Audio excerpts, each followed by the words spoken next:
Hi everyone, this is Jeanette Werman.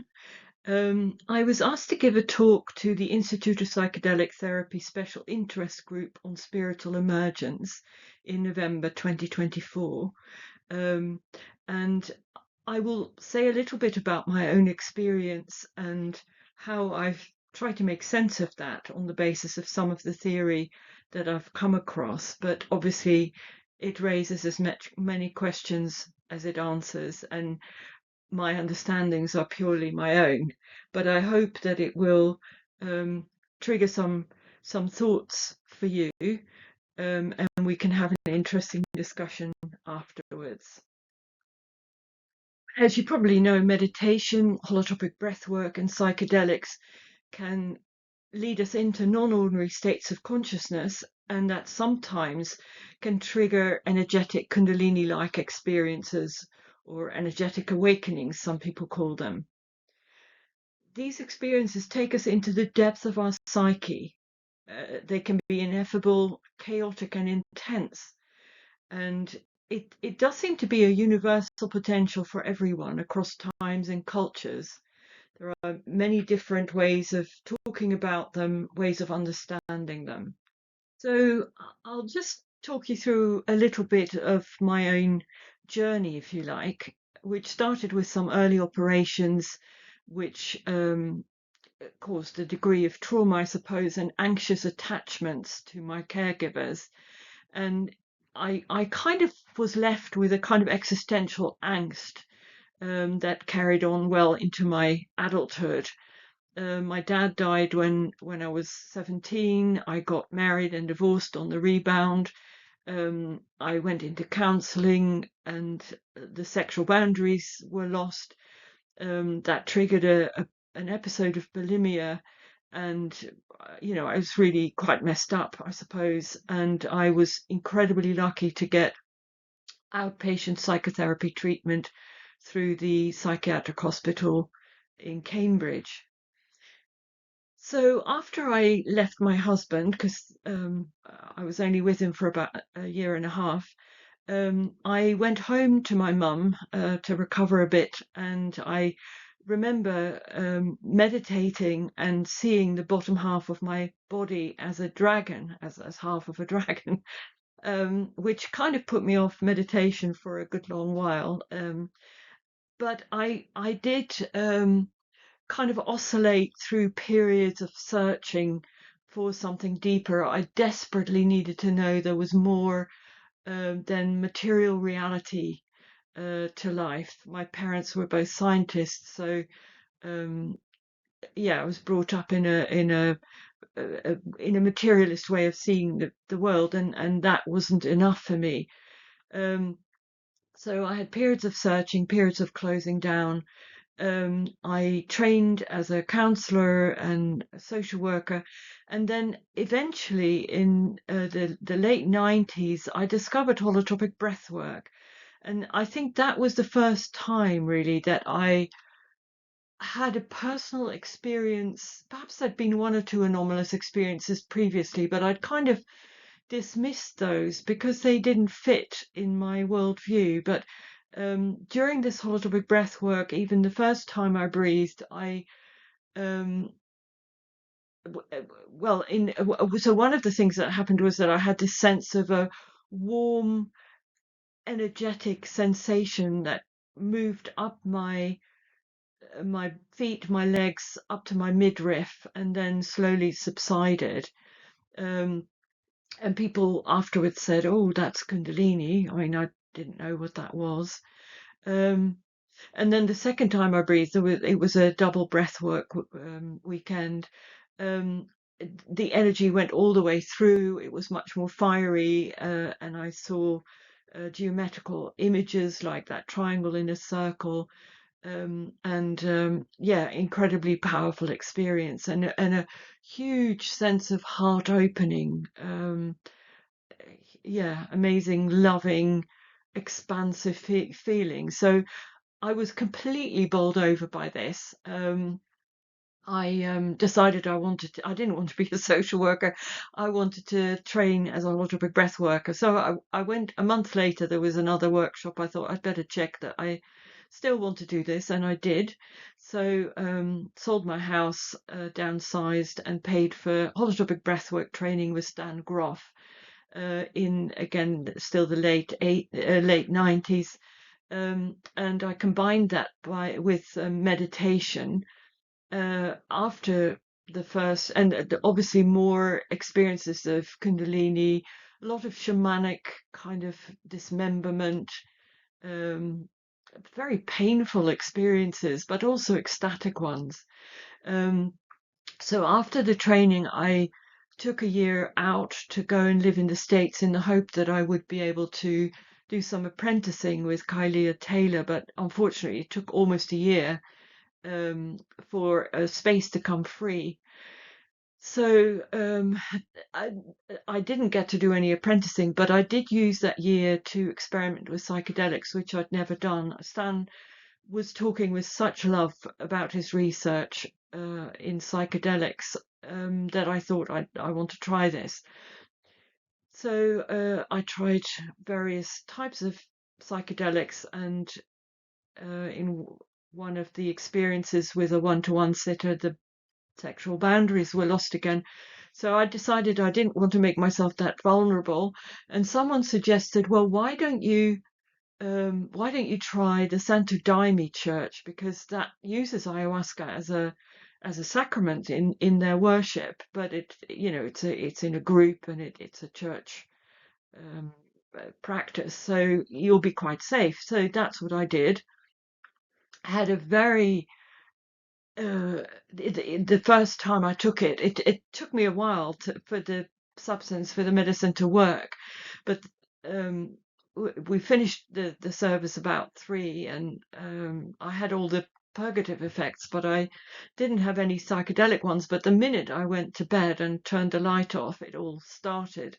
So thankfully, I got some people to sit with me very kindly, and they played some of the Icaros, and were there with me, and they got the facilitator, who was a bioenergetic therapist as well.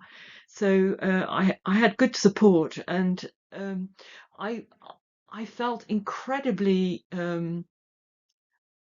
taken over, overwhelmed with distress that I couldn't work out what it was. I felt like this blackened fetus, and then the penny dropped that this in my inner experience, of course, who knows what, asking questions about truth about these things is a bit of a rabbit hole, but it was very true in my experience. I had been possessed by the infant my mum had aborted before I was born, and it needed to have a witness that it had existed and the pain that it had gone through before it could go to the light. So that was the work, in a sense, that I had to do. And the once I realized what was happening and managed to communicate that to the facilitator, um, she got me to drink some more ayahuasca.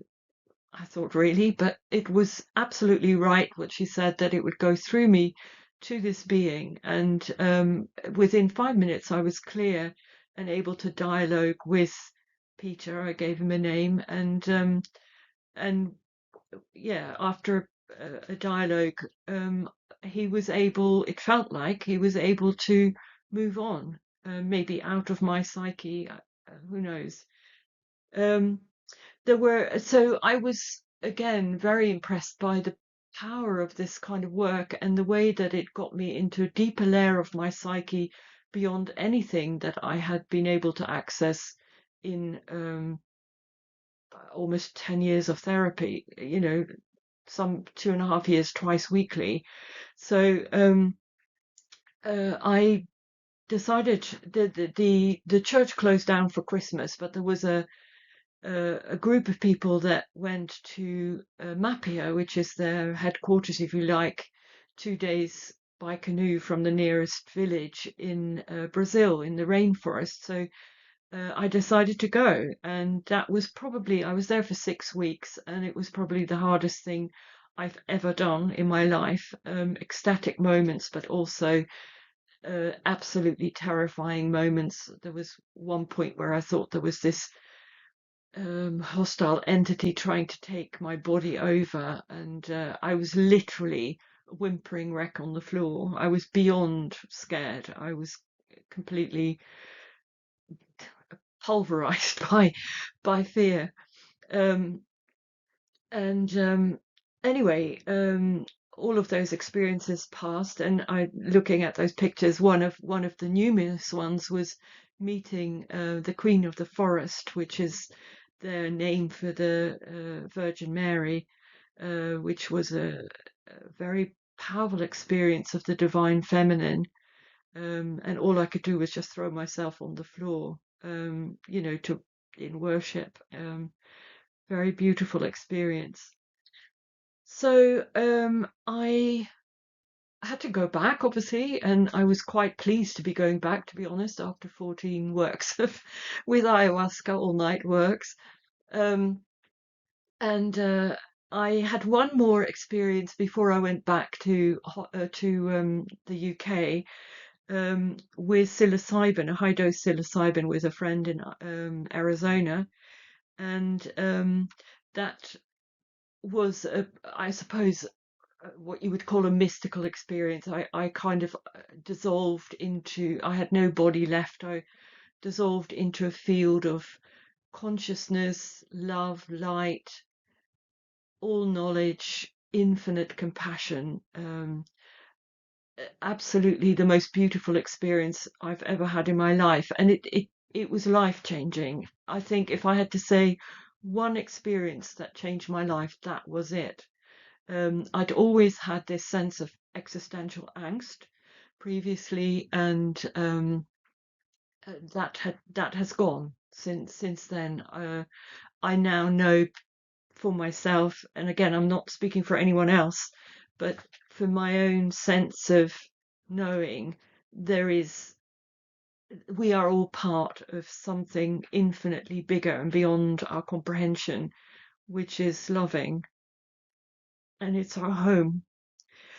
So that was a wonderful experience. So I went back to the UK. I had to go back into mental health advocacy, and then I got a job in an acute adult mental health team, which was not the best place to go after this kind of experience. I was far too open, and I burnt out after about a year and a half. And I also closed down. I think, during all this time working with psychedelics, there wasn't really any, certainly no therapeutic work to integrate the experiences.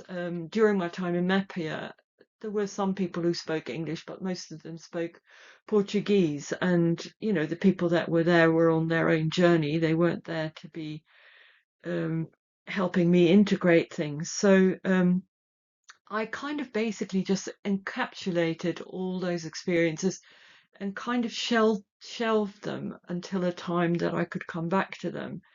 Um, the only thing that kept breaking through at times was this Kundalini-like energy. I mean, I don't know, Kundalini is a term that's perhaps culturally and historically located in a long time ago in India and China and so on, but um, uh, we are in the West, we do have these experiences, and perhaps increasingly so. So I'll just call them the energy, or and that would be active during the night mostly, but also meditation and for periods of time, and sometimes triggered by external events, like when a colleague and friend of mine took his own life. That triggered an episode, and then interestingly, for a couple of years afterwards, there would be it would get triggered again on the anniversary. Um, but that's sort of stopped now. But yeah, so that was the only time really that I would go into these non-ordinary states.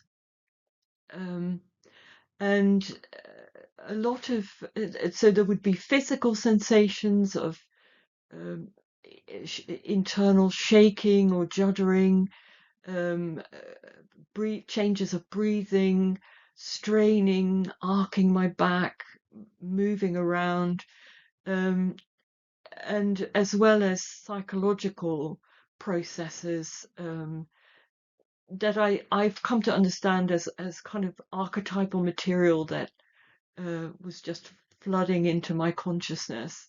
Um, things like, believing.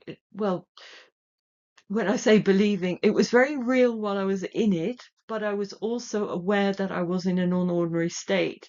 And if I'd wanted to get up and, answer the doorbell or something, I could have done that. So it wasn't that I was um, out of control with the state. It was more like maybe a spontaneous act of imagination, like Jung's work, where you allow yourself to enter into an experience and be carried along by it. But it was stronger than anything I'd experienced before, other than through holotropic breath work or medicine work. Anyway, so I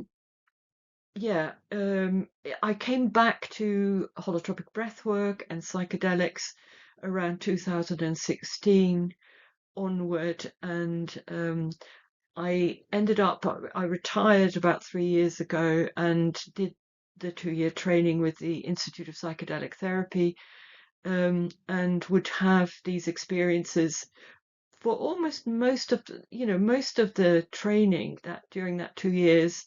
There was more or less of this energy was active at night. At times it was very, very intense and I got quite sleep deprived. At other times it was much less so. I would say now the energy has gradually stopped. And so the two experiences that were, I suppose, most interesting was one where I had incredibly powerful physical sense of energy flowing through my ego, if you like. My observer consciousness was off to the side somewhere, and this powerful, it felt like Shakti, a powerful feminine energy was coursing through me, um, and I mean, absolutely beautiful. And I was completely out of control. All I could do was just surrender and offer myself for whatever needed to be done. Another experience, again with the medicine, was of a more Shiva-like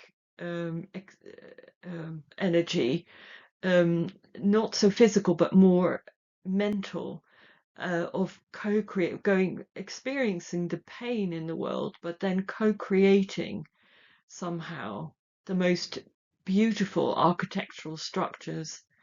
And what I came away with from those two experiences is that I felt that the embodied Shakti and the mental creativity were like two sides of the same coin. That maybe what we think of as integration, we tend to think of it as something that's um, through thought. We find a space for experiences in our lives. We try and find meaning for them. But it can also be a physical process, an embodied process. Anyway, that's just what I ended up thinking, or the conclusion I came to, let's put it that way. So now the energy has gradually stopped, so it's completely not there at the moment, and it's not something I can will to happen. And when it stops, I feel a great sense of loss and longing for it, because it gives me a sense of connection with that higher self, or a sense of transcendent being. But I also have a sense that I shouldn't try and make it happen. So if it's not there, it's not there, and I just have to accept that. And gradually, thankfully, that longing disappears a bit, because it's not that I forget what it was like, but yeah, it's a bit like a dream, it recedes into the background. So now I'm doing a master's with the Aleph Trust in consciousness, spirituality, and transpersonal psychology, um, and hope to do some research looking at that energetic experience that people can have when they take medicine, to see, um, is it really happening a lot? Are people aware that it might happen before they take the medicine? When it happens, do they know what it is? Is it frightening? If they didn't know what it was, did that matter? What would have been helpful? Those sorts of questions. How does it show up for people? Um, and then, if it turns out that there's enough to warrant it, then maybe to create some kind of information pack or training module or something that courses can use. Just so that, I mean, the risk is that this energy comes up and neither the person themselves nor the facilitator of the medicine experience or meditation or whatever the context is, that they don't know what it is. And people end up being having neurological exams, sometimes being medicated, sometimes even hospitalized, because the medical profession doesn't recognize it, or typically doesn't. You may have some good people that do have a sense of what it might be, but the mainstream doesn't recognize it. And I remember when I was a training social worker, I met a woman in a psychiatric hospital who had been on a 3-week, very intensive meditation retreat, and she had this sense of wind blowing through her whole body, and I guess she went high, and she ended up in hospital being medicated. And I very tentatively said, had she ever heard of Kundalini? And she said she had, but she didn't want to know anything about it. People had told her it was of the devil, and she just wanted medication to go back to how she was. So that, yeah, I mean, that was her journey. I don't want to put that down in any way, but the worry is that people can get stuck in the medical system, taking medication and being labeled for something that is actually not a pathological process at all, but just a part of um, their spiritual growth and evolution.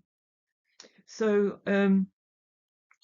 at this point, we would have at the meeting with the special interest group, we would have had a break to have an initial discussion and Q&A and stuff before I do the rest of the presentation. But as this is a recording, I will go on to the next slide. So, as we said, holotropic breathwork, meditation, psychedelics, Kundalini-like energies, they can all result in expanded states of consciousness, which lead to a kind of transformation, which can take a spiritual emergence, which can take the form of an emergency if it's too overwhelming.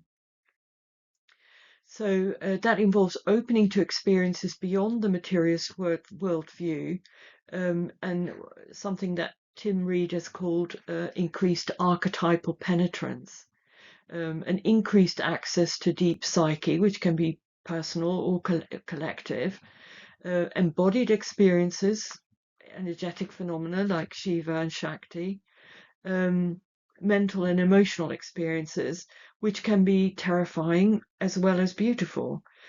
For me, that resulted in a lot of confusion and a drive to understand and connect and serve, I suppose. But you can't will these things to happen. You need grace, and the ego can get in the way. I've seen that very clearly.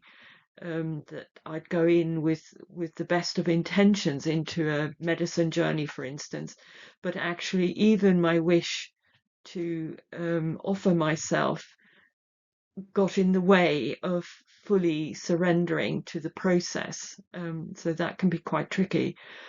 So my concern is that grace and this process are actually autonomous, and they can continue a long time beyond the time of a person's journey or time of practice.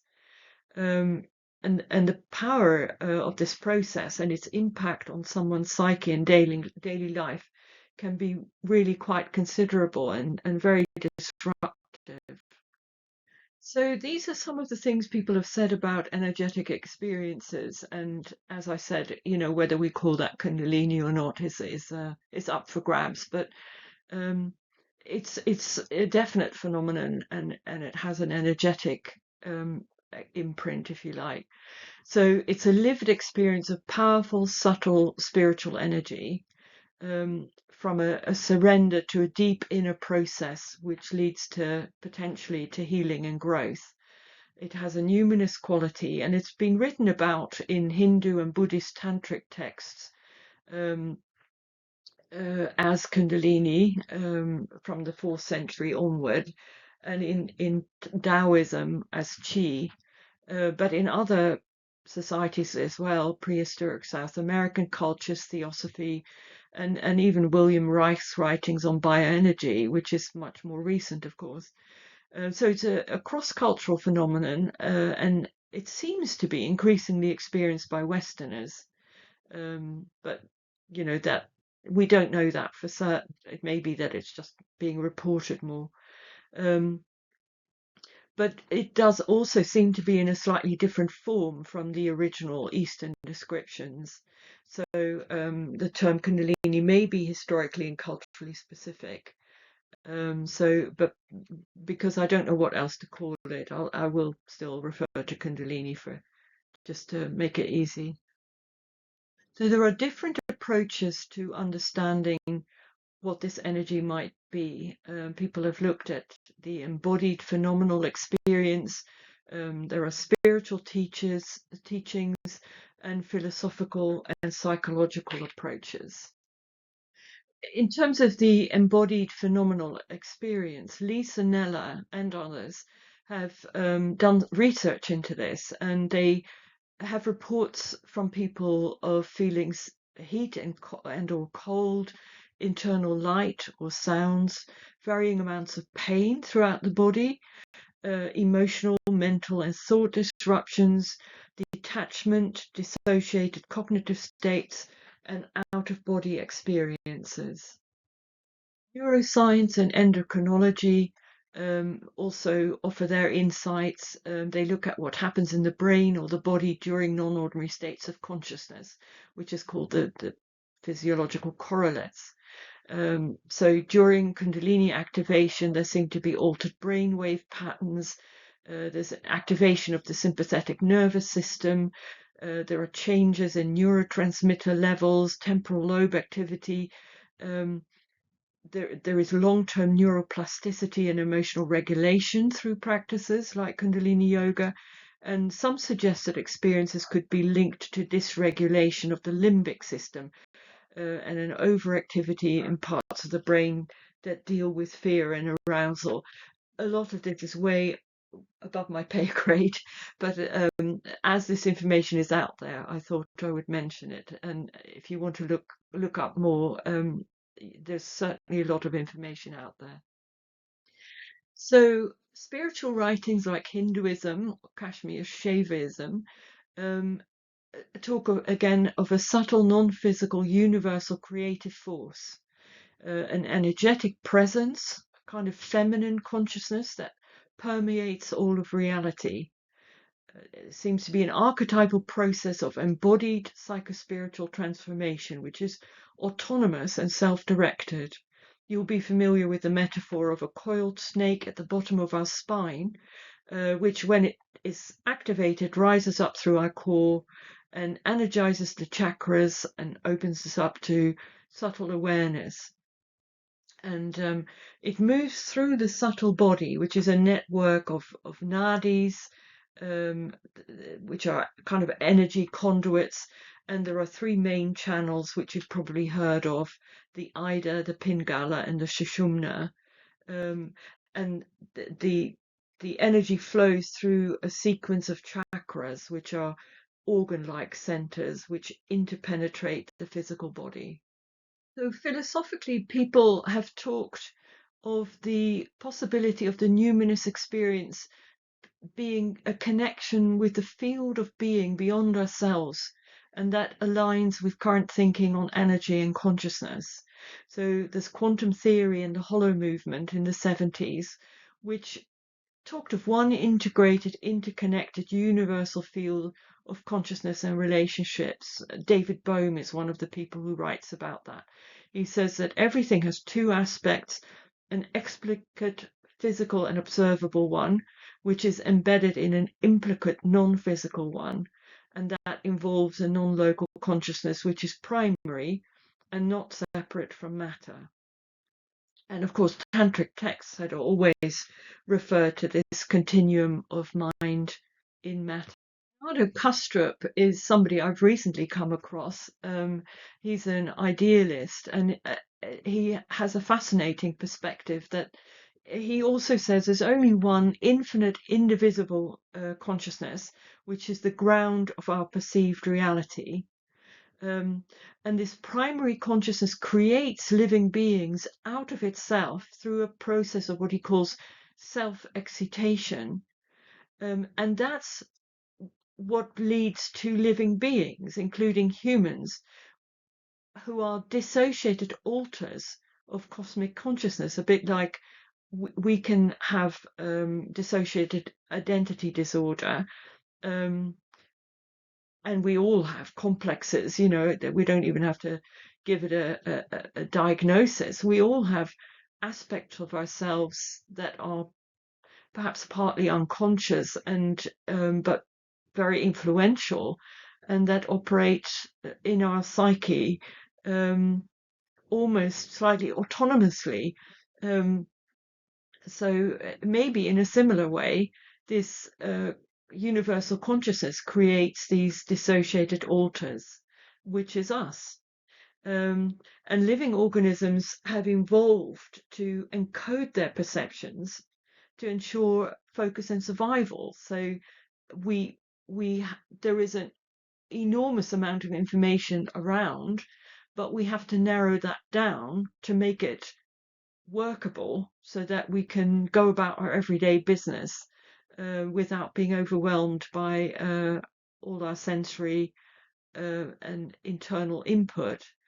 And how we perceive things and other people is our restricted perception of the thoughts and alters of this cosmic consciousness.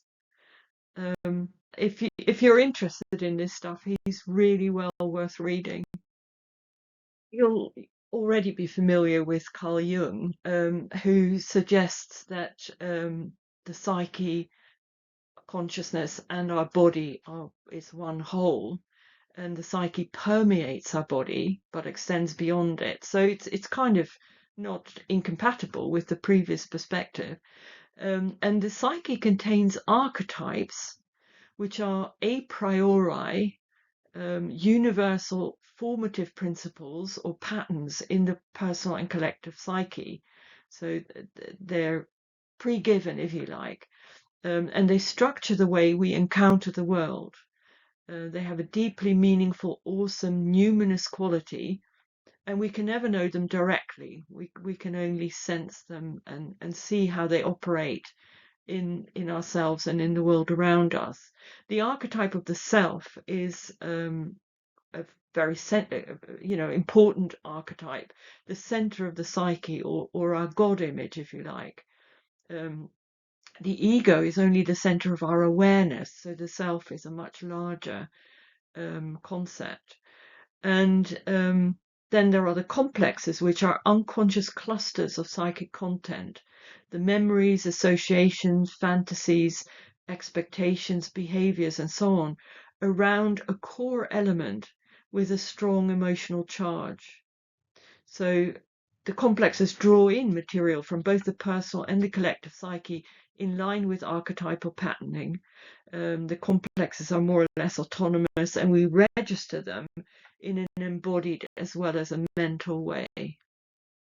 Dr. Kalshed is another person I found incredibly helpful in trying to make sense of my own experience and trying to make it less frightening at times. So he says that the complexes involve split off parts of unbearable emotional pain in childhood. And what happens is that, rather than allowing itself to be destroyed, our psyche splits off these parts as part of what he calls the self-care system. And that's to protect our core vulnerability and potential. And often it's protective of those vulnerable parts through what becomes a persecutory dynamic. So it stops us from doing anything that might possibly recreate the overwhelming experience we couldn't cope with before. But that limits our ability to experience and act in some cases.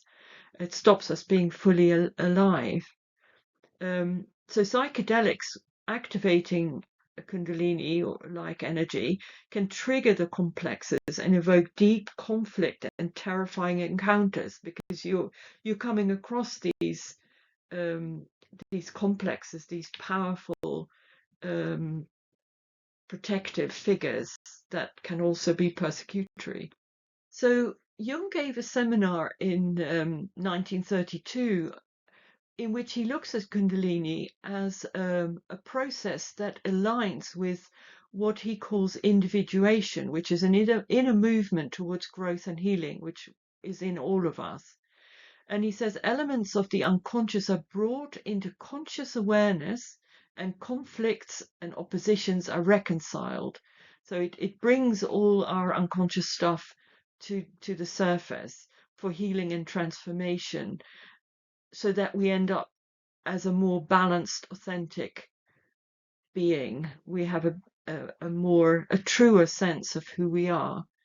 So non-ordinary states can activate Kundalini because they relax ego control and our body armor, the way we hold ourselves to stop memories or feelings coming up, as the energy moves through the chakras. And he says each chakra has two aspects: a gross personal dimension and a subtle impersonal one, which is, our mind, thoughts, intuitions, and so on. And that is the psychic dynamic dimension of matter, the subtle aspect of embodied experience. So matter has a physical aspect and a more subtle aspect, and that applies to us as well. The chakras are activated, maybe they overlap with the complexes, and blocks are cleared, which triggers intense emotional, psychosomatic, and spiritual experiences. And you become aware of objective psychic realities outside of your ego, in a sense that you realize that your psyche is not your own. We're kind of we blend with a collective field. If you think even the language we use is, we get socialized into the language that we speak. But the concepts that are held in that language are socially given, and it's very difficult to understand and think about things that we have no words for. So that's only one example. Those are just some ways that people have thought about this energy and what might be happening, but does it actually make sense of my process? So I had this intense, challenging energetic states, which were both ecstatic and satisfying, but also very difficult at times. I had a sense of being seized by an overwhelmingly powerful, deeply feminine, intelligent energy, which streamed or radiated through me inward vibration, shaking, changing of heart rhythms, heat, physical pain, involuntary physical movements, straining, changes in breathing, and powerful emotional and dreamlike inner processes and emotional release. And on a spiritual, psychological level, a deep longing to connect and serve. And I wonder whether that's actually, in a way, just a higher octave of my own personality patterns. If I had these early operations and felt as an infant abandoned by my parents, Donald Winnicott talks of primitive agony, a kind of breakdown of an immature sense of self, and a resulting almost psychotic experience and splitting, which leads to this Kalshed's protector and persecutor figures. And if that way aspects of my personality were created, then maybe wanting to give my parent, this transcendent being, what I think he, she, it wants to connect. You can see that happened on a personality level with my own parents and people I'm in relationship to, wanting to please. But that deep longing and wanting to be of service to the transcendent may just be a reflection of that same pattern. And I also wondered whether the experience of energy or Shakti could be a non-cognitive embodied sense of the creative self-agitation of Kastrup's cosmic consciousness, or a bridge of resonance between the implicate and explicate orders. Boom. But who knows?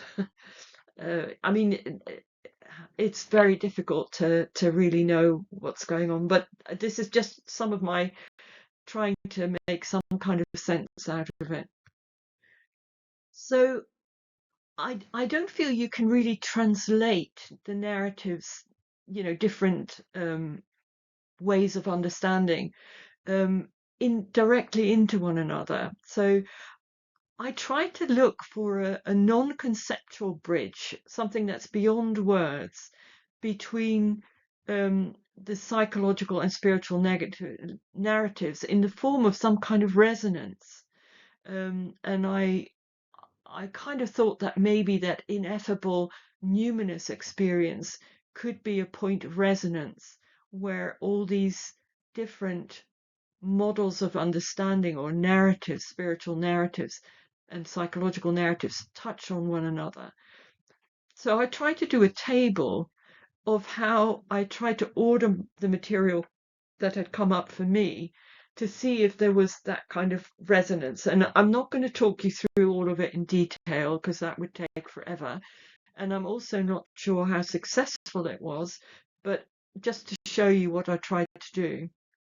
So I looked at aspects of experiencing indicating what I thought might be a complex or a system of condensed experience, as Stan Grof calls it, a coex, and listed those, and then looked at more mental experiences with strong feelings during holotropic breath work or psychedelics, and then the more embodied experiences, also strong feelings, but during times of Kundalini activation. Yes, so these are just some more complexes doing the same kind of analysis. And here again, I mentioned my concern about activation of an autonomous energetic process. I told you about the woman in the psychiatric hospital. There was also a woman on my holotropic breathwork training who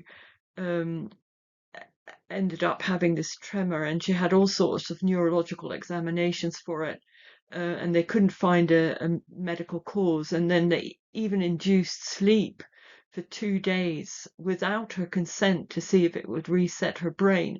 I mean, they'll try all sorts of things, but she was much reassured that actually it could just be part of this energetic process. And then Scott Britton, if you're interested in hearing a story from somebody, he was something in the corporate world and then used ayahuasca, and what that brought up for him in the way of challenging experiences, which eventually transformed his entire life to kind of bring it in alignment with how his inner state had changed. And just to say again that we all, of course, we all have Kundalini. It's a universal, vital, evolutionary force and active in all of us, whether we register it or not. Otherwise, we wouldn't be alive. And maybe we don't always feel it because we're more or less defended or distracted or not really tuned in to registering the experience. And I realize people sit for years to experience this energy, but I wonder whether maybe and so it seems a bit presumptuous to say that, you know, someone like me would just have it. But I wonder whether things like breathworks and psychedelics help us drop into a layer of the psyche where the ego is less active or relevant. It kind of suspends the ego in a way.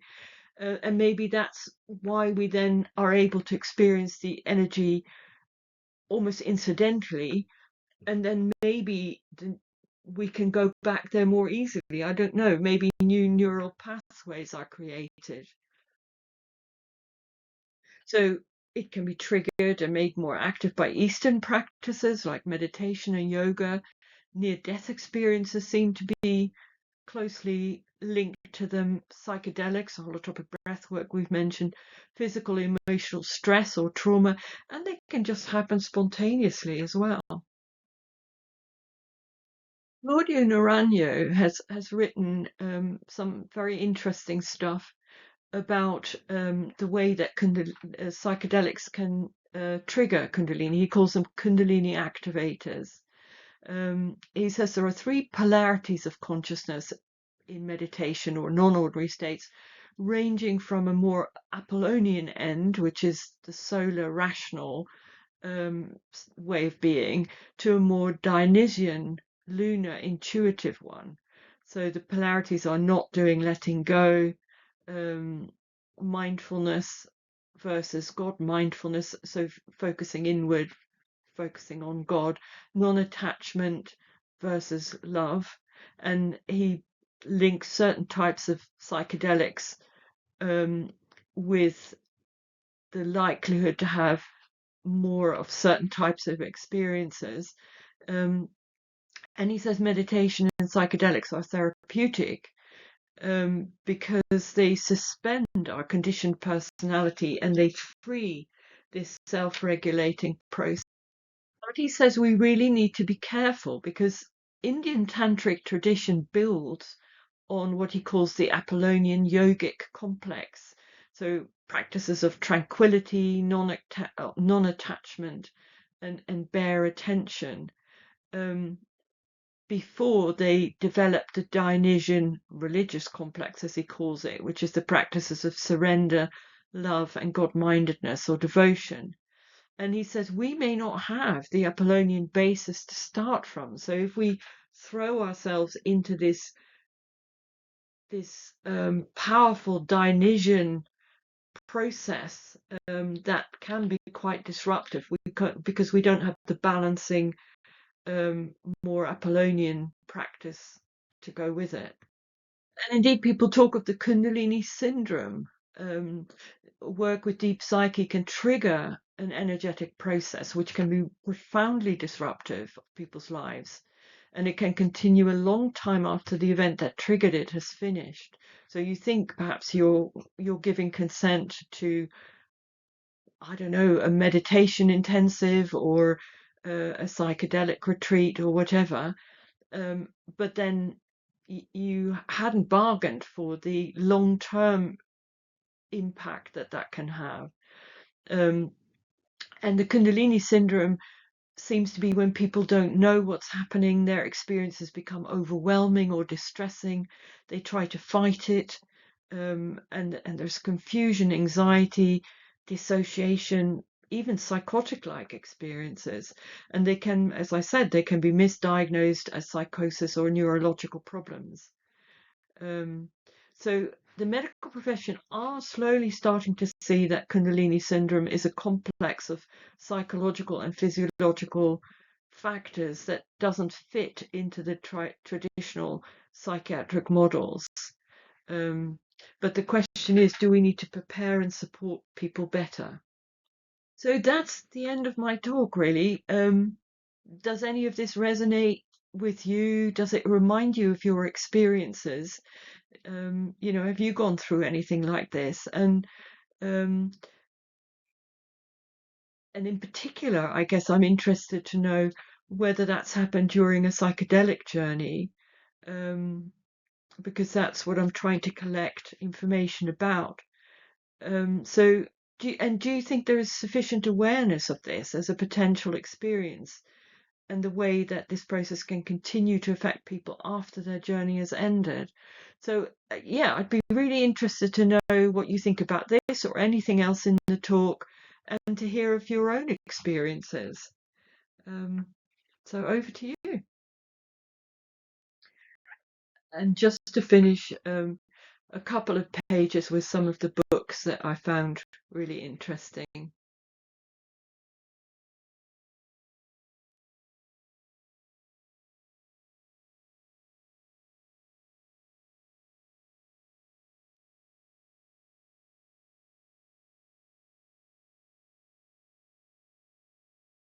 Thank you for listening.